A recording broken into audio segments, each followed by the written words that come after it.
Il pasto dei re alla corte di Francia era una torre di panna montata, era un castello di zibibo e crostata che scendeva giù nel pozzo della pancia. Il pasto dei duchi alla corte di Bretagna era un carro d'uva passata, era un monte di polenta saltata con tanti strati di pan di Spagna. E tu, se ti vuoi saziare, ti puoi riempire lo stomaco soltanto immaginare. E tu, se ti vuoi saziare, ti puoi riempire lo stomaco soltanto immaginare. Il pasto dei marchesi a Saragozza era un quintale di vitel tonnato, era un mare di vino speziato che scendeva caldo giù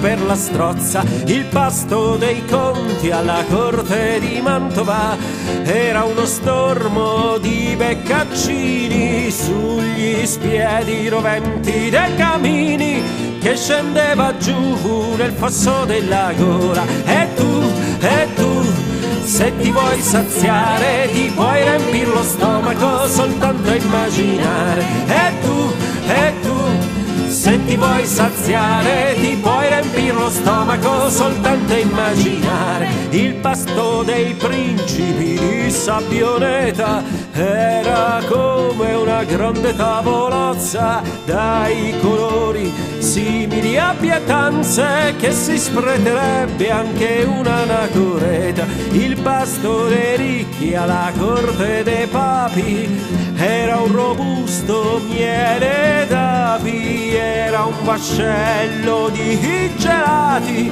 che scioletticava la lingua dei prelati. E tu, se ti vuoi saziare, ti puoi riempire lo stomaco soltanto immaginare. E tu, se ti vuoi saziare, ti puoi riempire lo stomaco soltanto immaginare.